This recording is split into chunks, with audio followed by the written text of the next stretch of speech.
Alright, first off, I want to say all praises to Yahweh Bashem Yahushai Bashem Makah Kodash.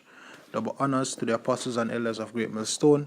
And shalom to the brothers in the highways and byways pushing this word in all sincerity and truth. The sisters, the believers, the helps. Shalom. This is the brother Irawam from the GMS Jamaica camp. And just want to do a short response video to this video here. This was on a GMS Shar Amat, right? But it's I think it's from GMS Judgment is here, right? And it was a beautiful lesson. And I'm not really doing a response to the video itself, but as to a particular point in the video where the brother was talking about spiritual eunuchs, right? And it can start roughly the 10 minutes in, right, to this point where I stop. It's 11:33. So I guess it's roughly about a 2 minutes part of the video where he was stressing about the spiritual eunuchs, and even noting that, as you know, some spiritually these other philosophies and doctrines out here can be attributed to it are symbolized as women, right, as a strange woman in this various scriptures, right? Now the scripture that came to two scripture came to mind. Well, one actually, because he actually read a particular scripture. I'm just going to get it, which is Isaiah in Isaiah 56, and then I'm going to get the other scripture that came to mind. It's a scripture in Revelation where it says, and these are they that were not defiled with women, right? And it also can be physical as well, as you know. Some brothers as Yahushua said, some would be eunuchs for the kingdom of heaven, but also on a spiritual level as well, right? Because you can be defiled with women physically, which is actual physical adultery, or you can also be defiled by a woman spiritually, whether it won't be an actual woman bringing you off to a vain philosophy, or of another philosophy that entice you apart from the doctrine of Yahweh Bashem Yahushai as well, right? Now, just going to read the scripture that he read. This is Isaiah 56, starting at verse 3. It says, "Neither let the son of the stranger that had joined himself to the Lord speak, saying, The Lord has utterly separated me from his people. Neither let the eunuch say, Behold, I am a dry tree.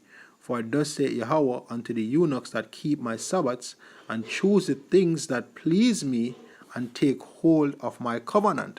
Which is basically, as we can say, as the brother was getting into, the spiritual eunuchs, right? Keeping the Lord's Sabbaths, and choosing the things that please the Lord. What are the things that please the Lord? Preaching this 100% truth, preaching about Yahushai, bringing out these prophecies, right? Like the RFID chip, which is the mark of the beast, World War III about to kick off, martial law, which is the time of Jacob's trouble, you know, the salvation of Israel through Yahushai, right? You know, the elect basically being saved, and you know, all praises going to Yahweh Bashem Yahushai, Bashem Rakah Kodash in the end, right? Esau going into slavery, the heathen going down, you know, all these are the things that that were promised unto our forefathers Abraham, Isaac, and Jacob, which is basically ultimately the promise being fulfilled, right? So speaking these things and basically laboring to the best of your ability to through the spirit and power of Yahweh Hashem to attain these things, that is what is pleasing unto the Lord, right? The Lord's mercies, right? He says, "Even unto them will I give in mine house, I will give in mine house, and within my walls a place and a name better than the sons of sons and of daughters. I will give them an everlasting name that shall not be cut off." Right? So the brother was basically going into those spiritual eunuchs. Right?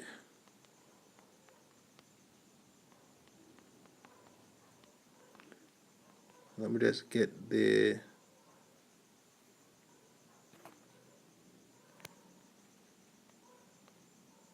This is Revelation 14, starting at let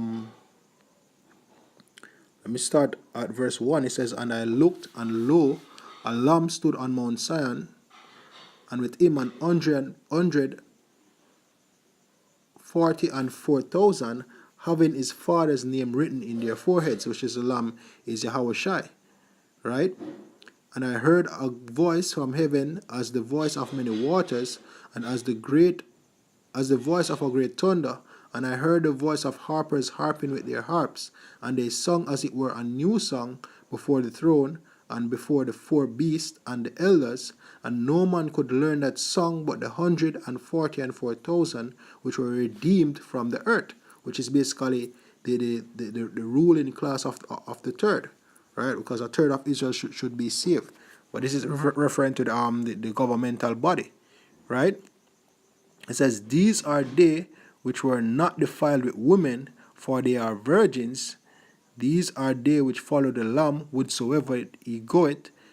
These were redeemed from among men, being the first fruits unto God and to the Lamb." Right? "And in their mouth was found no guile, and they are without fault before the throne of God." Right? So, hey, this also can be applied to them as being the scripture refer to them as virgins, but the scripture came to mind as well when it came to the eunuchs, because as he was going into, usually eunuchs abstain from women, right? And basically when them abstain, being abstinent from women, usually you're more focused and locked in to whatever you're doing, because as you know, women is basically a distraction in a sense, right? They provide comfort and they can be enticing, but it in this case, or in this metaphorical sense, it's basically what is meant to actually lead you off, right? So basically just